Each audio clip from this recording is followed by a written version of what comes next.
미국 워싱턴 DC에 한 미식 축구 경기장 190cm가 넘는 근육질의 남성들이 포효하고 있습니다. 이런 거구에 미국 남성들이 단체로 한국을 찾았다가 한국을 상대로 한 대결에서 5번이나 완패당하고 큰 좌절을 맞았다고 하는데요. 대체 한국에서 어떤 대결들을 펼쳤기에 이들은 쓰디쓴 패배를 맛봐야 했던 것일까요? 그럼 오늘 사연 시작합니다.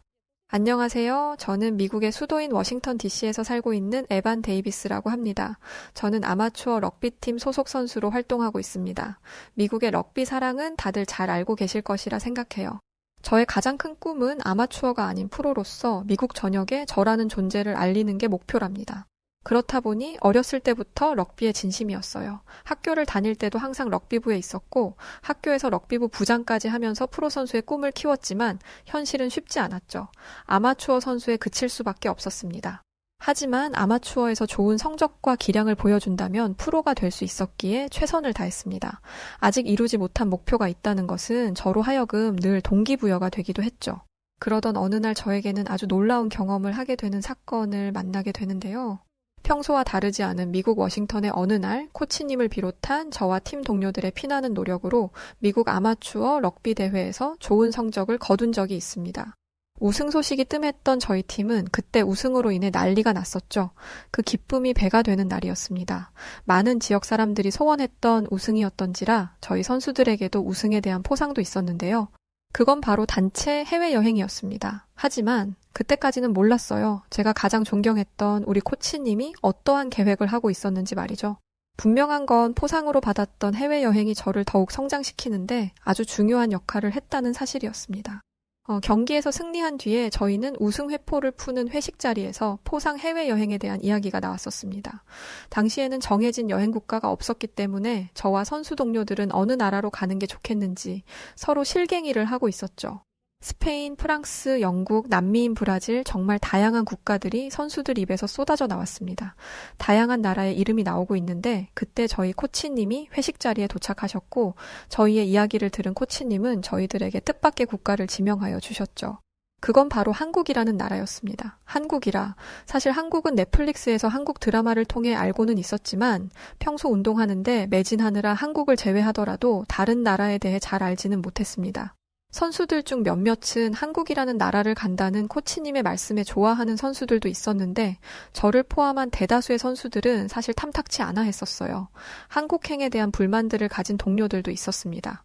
이유는 단 하나였는데요. 드라마에서 봤던 한국이라는 나라는 저희 미국의 럭비팀 선수들처럼 덩치가 커다랗고 마초 같은 남성들이 가기에는 작은 나라라고 생각했기 때문이었어요.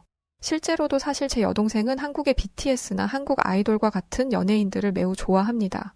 하지만 동생 덕분에 가끔 봤던 한국 아이돌 남성들은 제 눈엔 모두 다 호리호리하고 피부도 하얀 게 꼭 여자처럼 생겼더라고요.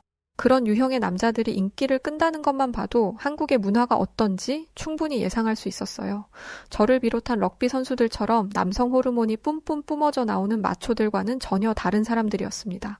땀 흘리고 몸을 부딪히면서 우정을 쌓는 액티비티한 여행이 아닌 앉아서 커피나 마시며 노래나 듣는 그런 문화가 발달했을 것이 분명했습니다.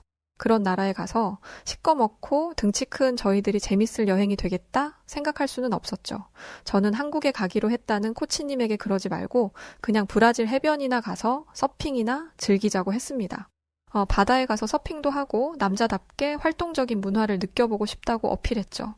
하지만 코치님은 제 의견은 조금도 받아들여주지 않았어요.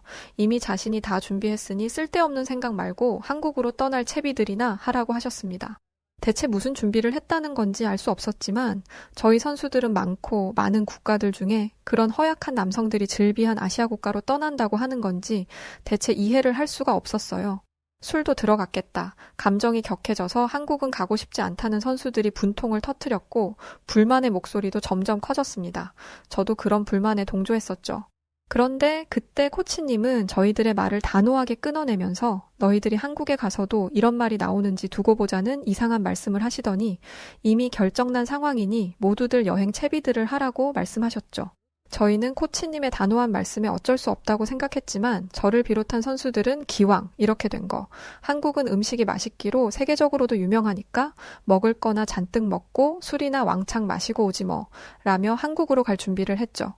그렇게 한국으로 떠나는 날이 다가왔고 저희 선수팀은 한국행 비행기에 올랐습니다.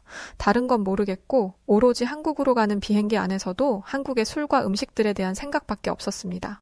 도착했던 한국은 사실 제가 생각했던 것과는 많이 달랐습니다. 이런 생각은 저뿐만이 아니라 함께 왔던 동료들 역시 마찬가지였는데요. 운동에만 관심이 있던 저희는 한국이라는 나라가 이렇게 세련된 나라였는지 전혀 몰랐던 거죠. 하지만 그건 확실했습니다. 공항에서 처음 마주한 수많은 한국인들의 모습은 정말 인터넷이나 TV에서 보던 대로 피부도 좋아 보였고 곱다는 느낌이 들더군요. 그에 반해 저희는 우락부락했죠. 몸으로 싸워야 하는 운동을 하는 사람들이니 말입니다. 특히나 공항에 보였던 한국의 여성분들이 너무 아름다워서 저와 동료들은 정신없이 한국 여성분들을 힐끔거리며 쳐다보느라고 정신이 없었죠. 코치님이 저희에게 뭐라고 말을 걸어도 그 소리를 못 들을 만큼 한국 여성분들의 미모는 환상이었습니다. 그날 코치님은 한국에 있는 한 식당으로 저희를 안내했습니다. 도착한 식당은 약간 허름해 보이는 게 당장이라도 무너질 듯한 건물에 오래되어 보이는 식당이었는데요. 코치님은 여기가 보기에는 이래 보여도 굉장히 맛있는 곳이라면서 한국에 온 첫날이니만큼 가볍게 한국의 백반으로 시작하자며 저희를 데리고 왔던 거죠. 식당에는 나이가 지긋하신 할머님과 할아버님께서 운영하시는 식당이었고 할머님께서는 등치가 산만한 저희들이 우르르 들어가 자리에 앉으니 놀라셨는지 뒷걸음질 치시더니 주방으로 들어가셨습니다. 그런데 한참을 기다려도 주문을 받으러 나오시지 않더군요. 저는 코치님께 음식을 주문해야 하는 거 아니냐고 물었는데요. 아무리 어르신 두 분께서 운영하신다고 해도 기본적으로 손님에게 주문은 받아야 하는 거 아닌가 하는 생각이 들면서 약간 불쾌한 기분도 들더군요. 코치님은 이 식당에서는 주문을 따로 받지 않는다고 하더라고요. 인원수만 체크되면 된다면서 말이죠. 아니, 식당에 손님이 들어갔는데 주문을 받지 않는다? 저는 태어나 이런 식당은 본 적이 없었어요. 얼마 지나자 뚝배기에 고기가 가득 담긴 한 상을 테이블마다 할아버님께서 놓아주셨어요. 바로 불고기였죠. 그리고 그 옆에는 푸릇한 색을 가진 고추도 있었는데요. 할아버님께서 한국말로 저희에게 뭐라고 하셨었는데 당시에는 무슨 말인지 알아듣지 못했습니다. 그때 코치님이 할아버님께서 고추가 매우니 매운 거 못 먹으면 먹지 말라고 했다고 하더라고요. 저희 코치님은 한국말을 아주 잘하십니다. 여하튼 저희는 코치님의 말을 듣고 남자가 자존심이 있지 마초 같은 저희들이 매운 걸 못 먹다니 코웃음을 치고는 보란 듯 고추 하나를 들어 한 입 베어 물었죠. 하지만 그건 정말 크나큰 실수였어요. 한국의 청양고추의 매운맛은 정말 어마무시했습니다. 꼴에 자존심은 있어서 맵지 않다 마음속으로 되뇌었지만 얼굴이 빨개지고 딸꾹질까지 나오더군요. 너무 매워서 안절부절 못하자 그걸 지켜보던 할머님께서 제 팔을 찰싹하고 때리시면서 등치는 산만한 게 뭔 호들갑을 떠냐면서 물을 따라주셨죠. 첫날 한국의 청양고추에 완전히 완패당한 저희는 시차 때문에 숙소에 가서 일찍 눈을 붙였습니다. 저희가 눈을 뜬 건 저녁 식사 시간이 지난 늦은 저녁이었는데요. 사실 저희가 눈을 뜬 시간이 미국에서는 한참 활동하는 시간대라 가뜩이나 잠에서 깬 터에 정신이 말똥말똥 하더라고요. 하지만 숙소에서 저희는 고민이 많았습니다. 이 늦은 시간 어디 가서 뭘 할 수도 없는 노릇이었고 그렇다고 여행까지 와서 숙소에서 시간을 보내자니 좀 답답한 기분도 들더라고요. 그런데 그때였어요. 코치님께서 저희가 있는 객실로 들어와 밖을 나가자며 준비하라는 것이었죠. 마침 지루하던 차에 너무 반가운 소리였습니다. 하지만 내심 의문이 들기도 했었어요. 아니 이 시간에 어딜 가봐야 사람 하나 보기 어려울 텐데 뭐하고 시간을 보내려고 하려는 건지 의아한 생각도 있었습니다. 저희는 코치님을 따라 홍대라는 곳을 가게 되었습니다. 도착하자마자 저희들의 이런 궁금증들이 모두 다 해결되어 버리더군요. 처음 마주한 홍대는 센세이션 그 자체였습니다. 젊음의 활기가 가득한 거리라는 게 바로 피부로 와닿더라고요. 또 미국의 밤보다 훨씬 밝은 분위기였어요. 미국에선 밤에 나가봤자 펍이나 바에서 술을 마시는 것 정도가 끝인데 홍대에서는 버스킹 공연 같은 것도 하고 쇼핑을 할 수 있는 상점들도 자정이 가까운 시간임에도 영업 중이었습니다. 그런데 저희를 가장 깜짝 놀라게 하고 즐겁게 했던 것은 한국 여성들과의 만남이었습니다. 저희는 홍대 거리를 돌아다니다가 눈에 보이는 아무 음식점에 들어갔는데 일단 음식은 말할 게 없었어요. 닭갈비라는 걸 먹었는데 철판 주변에 치즈를 둘러서 양념된 고리를 치즈에 찍어 먹더라고요. 어떻게 매콤한 소스와 닭고기, 치즈의 조합을 생각해냈을까요? 저희는 놀라운 요리법에 감탄을 하며 열심히 음식을 집어먹었습니다. 그런데 그때 저희 옆 테이블에서 한 여성분이 저희에게 무언가 이야기를 하더라고요. 무슨 얘기인지 귀에 들어오지도 않았습니다. 왜냐하면 그녀의 외모가 너무나 아름다웠거든요. 사람을 외모로 판단하면 안 된다지만 깜짝 놀랄 정도로 아름다웠어요. 아니, 실제로 한국 홍대를 걸으며 수없이 많은 한국인 여성분들을 지나쳤는데 정말 하나같이 미인들만 있는 것 같았습니다. 전 세계의 미인들은 모두 한국에 있는 듯한 기분이 들 정도였으니까요. 심지어 영어까지도 현지인처럼 자연스럽게 하더군요. 여성분은 저희 테이블에 있는 휴지 좀 나눠달라는 말을 하는 중이었는데 그 간단하고 단순한 말도 마치 천사의 노랫소리 같았습니다. 하지만 그런 그녀에게 한눈에 뿅 간 사람은 저뿐만이 아니었어요. 그녀를 본 동료들은 모두 그녀의 얼굴을 넋을 놓고 바라보았습니다. 심지어 그녀의 친구들 역시도 굉장한 미인들이라는 것이었어요. 한국 여성분들의 성격은 굉장히 쾌활했습니다. 자연스럽게 이런저런 대화를 나누다가 함께 합석까지 하게 되었고, 한국은 기생오라비 같은 외모를 가진 남성들이 인기가 있는 국가라는 편협한 생각을 가졌던 저희들의 생각을 완전히 뒤바꿨죠. 저희 미국의 여성들은 일단 한국 여성들보다 체격들이 모두 큽니다.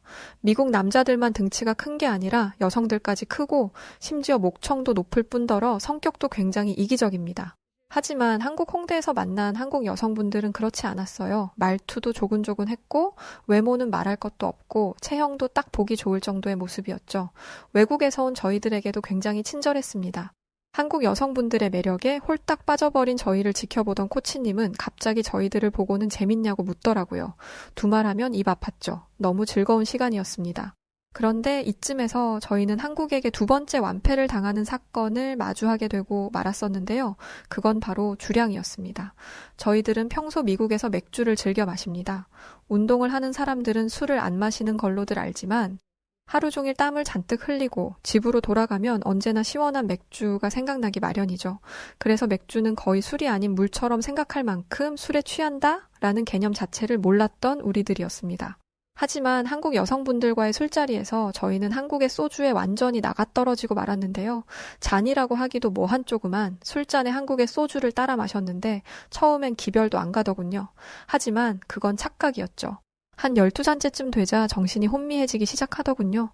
제가 한국 소주에 정신을 못 차리자 아리따운 한국 여성분은 놀란 표정으로 괜찮으세요? 라면서 물어봤었고 아이 요 정도는 아무것도 아니라면서 호기롭게 객기 부리다가 기절했습니다. 기억도 안 나더군요. 눈을 떠보니 숙소였고 코치님은 저와 동료들을 보더니 킥킥대고 웃었습니다. 아니 한국은 기생 오라비들만 있는 약한 국가라며 얕보더니 대체 이게 뭔 꼴이니? 라면서 말이죠. 그러더니 아침부터 갈 곳이 있다며 저희를 재촉했습니다. 어제 마신 술 때문인지 정신이 없더군요. 해롱거리는 저희를 코치님이 데려간 곳은 한 국밥집이었습니다. 가뜩이나 울렁거리는데 노란색에 다 찌그러진 양동이에 대체 뭔지 알 수 없는 고기와 야채들이 섞여 바글바글 끓고 있는 음식을 보니 정말 기절할 것 같더군요. 역시 미국보다 경제적으로 떨어지는 한국에서의 음식이 그럼 그렇지 라고 생각했습니다. TV에서나 김치와 불고기처럼 유명한 음식이 아닌 일반 로컬 음식들은 정말 동남아에서나 볼 법한 음식들을 먹는구나 싶었죠. 저희들이 무슨 생각을 하고 있는지 알겠는지 코치님은 이게 바로 진짜 한국의 숲이라면서 딴 생각 말고 한 입들 떠먹으라며 저희들을 몰아세웠습니다. 평소 코치님이 한국을 좋아하는 걸 알긴 했지만 너무하다 싶었죠. 기왕 온 거 어쩔 수 없었고 우물쭈물 대다 한국의 국밥을 먹기 시작했습니다. 와, 근데 저를 비롯한 선수 동료들이 모두 눈이 동그래져서는 그 맛의 놀라움을 금치 못했죠. 어제 먹었던 술로 뒤틀렸던 내장들이 말끔하게 제자리를 찾아가는 듯한 기분을 느꼈습니다. 진짜 최고의 음식이었죠. 코치님은 한국에서는 전날 술을 많이 먹으면 이렇게 아침에 한국의 국밥으로 해장을 한다고 하셨는데 코치님의 말은 들리지도 않았어요. 국밥을 먹는데 정신이 없었거든요. 코치님은 등치들만 컸지 귀엽네 라면서 식사를 하시더군요. 식사를 마치고 코치님은 오늘 정말 기가 막힌 곳을 갈 거라는 말과 함께 기대해도 좋다는 말을 하셨습니다. 코치님의 말에 우리는 또 얼마나 대단한 곳으로 우리를 데려갈지 내심 기대가 되었죠. 그래서 코치님의 말에 순순히 따랐습니다. 버스를 타고 이동하면서도 저를 비롯한 모든 선수들은 설렘을 가지고 있었어요. 이번엔 얼마나 아름다운 여성들을 만나게 될까? 이런 생각에 마냥 즐겁기만 했었습니다. 실제로 버스 안에서도 코치님은 자신이 한국으로 가야겠다고 계획하게 된 이유라고 하면서 다들 기대 잔뜩 해도 좋다며 코치님 자신도 우리들 나이대에 이곳에서 아주 놀라운 경험을 했다면서 우리 보고 마음에 들 거라고 말하더군요. 그 소리를 들으니 더욱 기대가 되었죠. 적어도 한국에 도착하고 나서부터 단 한 번도 한국에게서 나쁜 경험을 한 적이 없었고 무엇보다 한국에서 만난 사람들 모두 친절하고 여성분들은 너무나 아름다웠으니까요. 그러나 우리들의 이런 생각이 아주 잘못돼도 한참 잘못되었었다는 걸 그때는 알지 못했습니다. 왜냐하면 우리는 버스에서 내리고 정말 너무나 충격적인 장면들을 두 눈으로 봐야 했기 때문이었죠. 지금 다시 생각해도 아찔한 순간이었습니다. 설레이는 마음으로 버스에서 내렸을 때 우리 눈앞에 펼쳐진 모습은 수십 명의 한국인들이었습니다. 그들은 곱디고 온 말끔한 피부에 적나라 해도 너무 적나라 할 정도의 복장을 한 채 우리에게 박수를 치며 맞이해 주었거든요. 네, 맞습니다. 늘씬하고 아리따운 여성분들을 우리는 기대했지만 버스에서 내렸던 저희들 눈앞에 서 있던 사람들은 한국의 씨름단 선수들이었습니다. 씨름단이라뇨. 와, 진짜 그때 저를 비롯한 선수 동료들이 다들 놀랬던 걸 생각하면 지금도 소름 돋습니다. 피부는 하얀데 두꺼운 몸집을 가졌고 와인통 같은 허벅지를 가진 그들은 짧은 반바지 차림으로 우릴 보고 박수치며 미소 짓고 있는데 환장하는 줄 알았습니다. 코치님도 우리 반응이 재밌는지 연신 깔깔거리며 배꼽 빠져라 웃더군요. 저희는 살기 가득한 눈으로 코치님을 째려보았어요. 연신 낄낄거리며 웃던 코치님은 저희에게 그 두꺼운 한국인 씨름단 남자들을 소개해 주었습니다. 소개받고 싶지 않았죠. 덩치 큰 한국의 씨름단들은 세상 사람 좋은 얼굴을 하고는 저희를 바라보며 미소 짓고 있었는데 솔직히 그 모습을 보는데 자괴감마저 들었을 정도였습니다. 우승포상 휴가로 온 만큼 아름다운 한국 미녀들과 맛있는 음식을 먹으면서 좋은 시간을 보내야 하는데 겨우 마주한 게 이렇게 두껍고 살찐 아저씨들이라니 대체 뭐 하자는 건가 싶었죠. 코치님이 소개한 사람들은 한국의 아마추어 씨름 선수단이었는데 전 씨름이라는 걸 처음 들어봤습니다. 씨름은 경기를 시작하는 방법도 민망하더라고요. 끈 같은 걸 다리 사이에 동여 매고는 남자 둘이 붙어서 경기를 준비합니다. 그것도 상의는 벗고 하의는 거의 안 입은 채로요. 그러면서 낑낑거리며 서로를 넘기려고 하는데 그 모든 과정은 매우 단순해 보였습니다. 럭비처럼 공을 들고 전력 질주를 하는 등 수컷들의 냄새가 전혀 나지 않았어요. 자리를 옮긴 곳에서 코치님은 자신도 우리들처럼 20대 때 자신을 지도하던 코치님으로부터 한국까지 오게 되어 훈련을 했던 적이 있었다고 했습니다. 럭비는 몸과 몸을 부딪혀 싸워야 하는 구기 종목으로 파워와 스피드가 생명입니다. 그러면서 우리가 여기 있는 이 한국인 씨름단들을 1대1에서 이겨낼 수 있다면 분명 더 크게 성장할 수 있을 것이라는 말씀을 하셨죠. 사실 그 말을 듣고 내심 뭔 소리인가 싶었습니다. 분명 눈앞에 있던 한국인 씨름단 선수들의 등치는 컸지만 확실히 미국에서 왔던 저희 동료 선수들보다는 키가 작았고 우리가 더 세 보이긴 했었거든요. 그런데 그런 한국 씨름단을 1대1로 이기면 우리가 성장한다? 이해되지 않았죠. 코치님은 저희가 무슨 생각을 하는지 대번에 알겠는 모양이었죠. 그러더니 그러지 말고 저희에게 어디 한번 저 한국인 씨름단과 겨뤄보는 게 어떻겠냐고 하더라고요. 그 말에 저는 비웃으며 말했습니다. 럭비가 얼마나 격하고 파워가 필요한 운동인지 제일 잘 아는 코치님이신데 왜 이러십니까? 설마 저희가 지금 저희들 앞에 있는 이 씨름단에게 이기지 못할 거라고 생각하는 건가요? 라면서 되물었습니다. 그랬더니 코치님은 단 1초도 고민하지 않고 응, 너희가 질 거야 라고 말하더군요. 순간 자존심이 확 상했었습니다. 저는 코치님의 그 대답을 완벽하게 깡그리 무너뜨려 주겠다고 생각했었죠. 그러면서 자리에서 벌떡 일어나 앞으로 나섰는데 저는 이후에 한동안 어이가 없어서 고개를 절레 저어야만 했었는데요. 아니 글쎄 한국 씨름단 중에서도 제일 작아 보였던 한 친구가 씩 웃더니 한판 붙자는 태도를 취했기 때문이었습니다. 진짜 황당하고 어이가 없었죠. 저는 저를 꼭 무시하는 것 같아서 오냐 그래? 어디 한번 해보자라는 생각으로 씨름판 모래바닥에 얼굴을 처박아 주려고 마음먹었습니다. 시작 휘슬이 울리고 저는 럭비를 하는 것처럼 상대의 몸을 슬쩍 밀었습니다. 상대를 밀면서 압박하려는 생각이었죠. 그런데 뭔가 이상했습니다. 안 밀리는 거예요.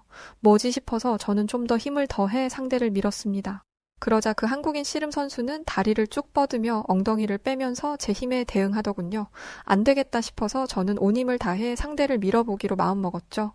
제가 힘을 줘 밀려고 하자 갑자기 저에게 가까이 붙더니 저를 번쩍 드는 게 아니겠어요. 저는 2m가 조금 안 되는 193cm에 몸무게만 120kg가 나갔던 거구였는데 말입니다. 순간 좀 놀라긴 했지만 2번 당할 제가 아니었습니다. 분명 다시 저를 들기 위해서 가까이 몸을 붙일 것을 예상해서 저는 힘을 상대 선수 쪽으로 미는 게 아닌 반대로 땡겨서 바닥으로 꽂아버리자 생각했죠. 저에게 슬금슬금 가까이 붙으려는 느낌이 들어서 저는 순간적으로 한국인 씨름 선수를 땡겼죠. 분명 이 전략이 맞아떨어질 거라고 100% 확신했습니다. 그런데 한국인 씨름 선수는 그 거구에 엄청난 스피드로 저를 밀어버리더군요. 그러더니 한쪽 다리를 제 다리 뒤로 걸더니 그대로 저를 잡아뜨리고 말았죠. 이게 단 몇 초 사이에 벌어진 일이라 저는 멍하는 기분으로 씨름장 하늘을 모래사장 위에 넘어진 채 바라보고만 있었습니다. 제 패배를 인정할 수 없는 다른 동료들도 똑같이 대결을 요청했어요. 그런데 처음엔 엇비슷하게 경기하는 것 같던 선수들도 두세 번째 경기에서는 한 방에 넘어가 버리더라고요. 저와 선수 동료들은 몇 번이고 모래에 처박히고 나서야 씨름 선수들이 저희를 봐주고 있었다는 걸 알았습니다. 씨름 선수들의 힘은 가히 압도적이었어요. 저희는 그들 앞에서 맥을 못 췄습니다. 한 번 넘어가 버리면 갓 태어난 아기 사슴처럼 다리를 후들후들 떨어야 했죠. 또 그들과 직접 몸을 부딪혀 보니까 알겠더라고요. 그들의 두꺼운 몸은 단순한 살이 아니라 근육 덩어리였다는 사실이었죠. 한국 청양고추에 한 번 지고 한국의 아름다운 여성분들에게 소주로 또 한 번 지고 씨름장에 와서 씨름 선수들에게 힘으로도 지고 정말 처참했습니다. 저희 럭비팀은 모래범벅이 되어서 훈련장을 빠져나왔고 저희를 이곳으로 데려온 코치님도 이런 상황들을 예상했었는지 저희들을 다독여주려고 하시더군요. 한국의 씨름은 전통적인 격투기로 한국에서 씨름이라는 말로 불리는 이 스포츠는 레슬링을 의미하기도 한다고 합니다. 한국의 씨름은 역사적으로 중요하며 다른 아시아 국가들과 마찬가지로 수세기에 걸쳐 발전되었다고 했는데요. 한국 씨름의 규칙은 간단하지만 기술적이고 전략적인 측면도 갖추고 있고 한국 씨름은 다른 전통적인 스포츠와 마찬가지로 문화적으로도 중요하다고 들었습니다. 우리 미국의 인기 스포츠인 NFL 미식축구와는 전혀 다르게 한국의 씨름 경기는 물리적인 힘뿐만 아니라 정신적인 강도와 전략적 사고도 요구하고 이는 씨름이 단순한 스포츠 이상으로 평가받고 있다고도 했죠. 또한 한국의 전통 레슬링인 만큼 민족 정신 그리고 문화를 대변하는 것으로 여겨지기도 한다는 것을 알게 되었었습니다. 이후 일정은 저녁 식사였는데 한국 아마추어 씨름단 측에서 저희에게 저녁 식사를 대접한다고 하는데 함께 하겠냐고 묻더라고요. 아마 자존심 상한 저희가 도망치고 싶어 할 거라고 생각해 했던 것 같습니다. 그런데 저희는 절대 그럴 생각이 없었어요. 먹는 거 하나만큼은 자신 있었으니까요. 양껏 먹어 돈이라도 잔뜩 쓰게끔 하자고 생각했죠. 저희는 한우라는 고기를 먹으러 갔는데 처음 먹어보는 한우의 맛은 환상 그 자체였습니다. 그때 저희들은 코치님에게 우리 여기서 먹는 걸로 내기해서 지는 쪽이 계산하는 걸로 대결을 해보면 어떻겠냐고 제안했죠. 그 말에 코치님은 절대 안 된다면서 호들갑을 떠시더라고요. 그 모습에 설마 저희가 먹는 것에서 마저 질 거라고 생각하는 거냐며 코치님을 몰아세웠습니다. 이에 코치님은 한숨을 깊게 내쉬더니 그래 뭐 우리 연습 상대까지 되어준 한국 선수들인데 내가 사지 뭐 이런 말씀을 하시는 거예요. 저희는 걱정 말라며 그런 일은 절대 일어나지 않을 거라고 호언장담을 하고는 대결은 시작되었습니다. 고기를 워낙 좋아하는지라 고기랑 고기는 다 먹어본 것 같은데 한우는 달랐어요. 정말 미친 듯이 불판에 올려진 고기들을 먹어치웠습니다. 배가 반 정도 부르고 나니까 한국 씨름단 선수들이 생각나더군요. 그 정도로 고기가 맛있었죠. 저는 그들이 얼마나 먹었을지 긴장하며 고개를 들었어요. 그런데 접시가 저희의 3분의 1밖에 안 되더라고요. 저는 승리의 미소를 지었습니다. 아직도 저희 선수들은 빠른 속도로 고기를 먹어치우고 있는데 씨름 선수들은 느긋하게 아주 천천히 군뱅이 기어가는 속도로 고기를 먹었거든요. 천천히 먹으면 배가 더 빨리 부르는데 저런 여유를 부리다니 이번에야말로 저희가 이겼다는 생각을 했습니다. 뭔가에 씌인 건지 어떻게서든 이기고 싶다는 생각이 드니까 고기 접시에 집착하게 되더라고요. 그런데 어느 순간부터 저희 팀의 접시가 올라가는 속도는 줄어들었고 씨름 선수들의 접시는 꾸준한 속도로 쌓아 올려지고 있었어요. 저희는 억지로 꾸역꾸역 밀어넣는데 씨름 선수들은 맛을 음미하면서 계속 먹더라고요. 이게 황소인지 사람인지 믿을 수 없는 먹성의 경악을 금치 못하고 있을 때 더 놀라운 광경이 펼쳐졌습니다. 저희는 이미 배가 터지기 일보 직전에 있는 상황이었는데 한국인 씨름다는 고기를 추가로 주문함과 동시에 한국에서는 냉면이라고 불리는 음식까지 추가 주문했고 한 한국인 씨름 선수는 혹시 다 먹은 거냐고 묻더니 우리가 먹지 못해 남기게 된 불판의 고기까지 싸그리 가져가 입속으로 넣어버리더군요. 와 진짜 이게 사람인지 돼지인지 황소인지 분간이 안 될 정도였죠. 그때 코치님 생각이 나서 슬쩍 코치님을 바라보게 되었는데 아주 되게 슬픈 표정으로 가방에서 지갑을 주섬주섬 꺼내시는 모습을 보니 엄청 미안했고 한편으로 애처로워 보이더군요. 코치님이 왜 대결을 절대 하면 안 된다고 했었는지 이해가 됐었죠. 저희는 한국에서 완전 처참했습니다. 거의 마지막 대결이라고 생각했던 먹방에서 마저 한국인들에게 지고야 말았으니까요.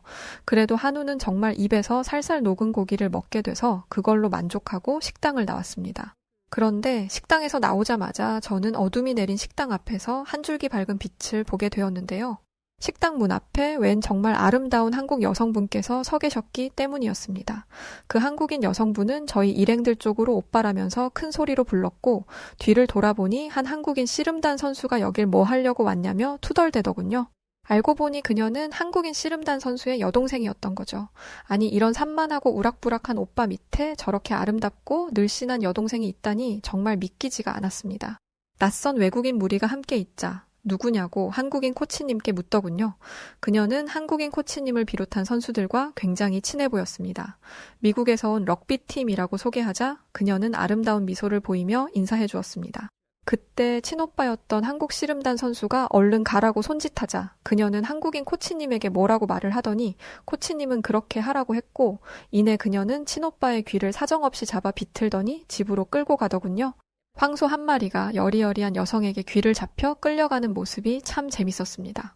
알고 보니 평소에도 저렇게 여동생한테 꼼짝도 못한다면서 껄껄대고 웃는데 순간 어찌나 정겹고 좋아 보였는지 모릅니다. 우리는 한국에서 청양고추에게 지고 한국 소주에게 또 한 번 지고 한국 남성들의 힘에서도 지고 심지어 먹는 것에 마저 져버렸고 한국의 정겨운 모습에서 또 한 번 졌습니다. 하지만 코치님은 졌다는 표현보다 한국이라는 나라의 문화와 한국인들을 제대로 알게 되었다라는 표현이 맞을 거라면서 자신도 한국에서 훈련하고 프로 선수로 거듭날 수 있었고 우리들에게도 이번 여행이 그 계기가 되길 바란다고 하셨죠. 그래서 지금 저는 어떤 모습이냐고요? 아직도 아마추어 선수에서 벗어나지 못했습니다. 물론 그렇다고 실패했다고 생각하지 않고 있어요. 한국 아마추어 씨름단 선수들 역시 자신들이 프로가 되지 못한 것에 좌절해하지 않았거든요. 오히려 아직 우리들에게는 올라야 하는 산이 있다는 표현을 하면서 이미 정상에 섰다면 내려갈 일밖에 없지 않냐며 매 순간을 즐기며 운동한다고 했었죠. 저 역시 그들의 정신을 높게 평가하고 그것을 받아들이니 마음이 편합니다. 물론 언젠가 꼭 프로로 데뷔하여 제 이름을 널리 알릴 것입니다. 그렇게 되기 위해 늘 최선을 다하고 있고 매년 한국을 찾아 훈련을 더욱 열심히 할 생각을 가지고 있습니다.